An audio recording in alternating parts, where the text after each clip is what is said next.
La grippe H1N1, on vous en a beaucoup parlé cet hiver, mais désormais l'épidémie est derrière nous. Pourtant, vous êtes très nombreux à vous poser des questions. Fallait-il commander autant de vaccins? Fallait-il mettre un tel dispositif en place? Les parlementaires français ont décidé de former une commission d'enquête sur la grippe A. Pour l'instant, c'est l'Organisation mondiale de la santé qui est sur la sellette. Et c'est l'enquête du 20h. Elle est signée Corinne Lalo et Eric Bourbotte. Le monde est maintenant au début de la pandémie de grippe 2009. On est dépendant de la définition que l'OMS va donner d'une pandémie. Il faut que l'OMS reconnaisse qu'elle s'est trompée.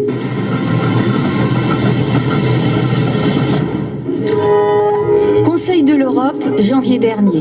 Audition exceptionnelle autour d'une question. L'Organisation mondiale de la santé a-t-elle exagéré l'ampleur de la grippe A? Le docteur Vaudargue en est persuadé. Cet expert en santé publique et ancien député a obtenu la création d'une commission d'enquête. Ils ont dit que ça soit une pandémie dangereuse, mais c'est justement une grippe normale qui est très faible même. Et comme ça, c'était une fausse pandémie. Le docteur s'appuie sur des courbes comme celle-ci. À gauche, la grippe de 2008 appelée saisonnière. À droite, la grippe 2009 qualifiée de pandémique, alors que le nombre de cas est sensiblement le même. Ce qui est différent, ce sont les conséquences financières importantes qu'entraîne une déclaration officielle de pandémie. Ce cabinet d'avocats spécialisé en santé publique décrypte pour nous les contrats conclus par les fabricants de vaccins avec les gouvernements. Ils ont été signés au moment de la grippe aviaire en 2005 avec un complément en 2009. Alors ce contrat, il dit très concrètement que c'est sur la déclaration de pandémie par l'OMS que le contrat va se déclencher, que la production de vaccins va pouvoir commencer. Ça c'est très clair, une seule condition, la déclaration par l'OMS. La décision de l'OMS, elle est donc la clé qui va permettre d'ouvrir les flux financiers qui sont la résultante des contrats. C'est également la déclaration officielle de pandémie qui a permis d'autoriser les vaccins au niveau européen selon une procédure exceptionnelle accélérée. Les critères scientifiques pour une pandémie de grippe sont réunis. L'OMS est accusée par certains d'avoir changé la définition et les critères d'une pandémie. Jusqu'en 2009, une pandémie devait être à la fois très contagieuse sur le plan géographique et très grave en nombre de morts. Désormais, la notion de mortalité n'est plus prise en compte pour le déclenchement officiel d'une pandémie.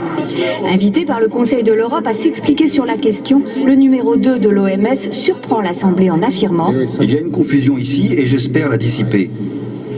Qu'il y ait beaucoup de morts n'a jamais fait partie d'une pandémie telle que l'OMS l'a définie. » Pourtant, nous nous sommes procuré une photo du site officiel de l'OMS tel qu'il apparaissait en mai dernier.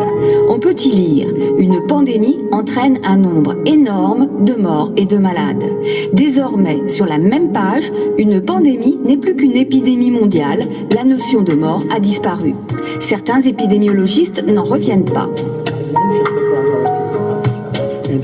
Je pense que la gravité d'une maladie doit jouer un rôle majeur dans la définition d'une pandémie. Sinon, vous pouvez définir un simple rhume comme une pandémie et vacciner contre le rhume. Le professeur Gentilini, qui s'était en juillet dernier élevé contre ce qu'il appelait une pandémie de l'indécence, s'avoue surpris par cette nouvelle définition de l'OMS. Ça c'est nouveau, ne pas prendre en compte les critères de gravité. Une pandémie, qu'est-ce que c'est? Le terme fait peur et ça a été manipulé avec adresse. On a voulu effrayer en utilisant le terme pandémique. L'OMS a-t-elle agi sous l'influence des laboratoires pharmaceutiques? C'est ce que va chercher à savoir le Conseil de l'Europe. L'OMS reçoit depuis plusieurs années des dons privés et parmi les donateurs, on trouve les 3 principaux fabricants du vaccin pandémique pour un financement de plus de 3,5 millions d'euros sur un budget global de plus d'1 milliard. Certains des experts de l'OMS ont des liens financiers avec les laboratoires pharmaceutiques. Au cœur de la polémique, le professeur hollandais Albert Oosterhuis. On lui reproche une double casquette. Il est à la fois expert OMS influent et président d'un organisme dédié à la grippe et entièrement financé par l'industrie des vaccins. Au siège de l'OMS, à Genève, on réfute tout conflit d'intérêts. la question n'est pas s'il y a des gens qui ont des contacts avec l'industrie pharmaceutique, mais plutôt est-ce que les personnes qui ont du contact avec l'industrie pharmaceutique auraient pu influencer les décisions de l'OMS, et la réponse est non. Selon un bilan encore provisoire, 15 000 décès liés au H1N1 ont été comptabilisés dans le monde, alors que l'OMS estime que chaque année la grippe saisonnière fait entre 250 et 500 000 morts. Faut-il davantage de transparence ? S'interroge également le Conseil de l'Europe. Il rendra ses conclusions en juin prochain.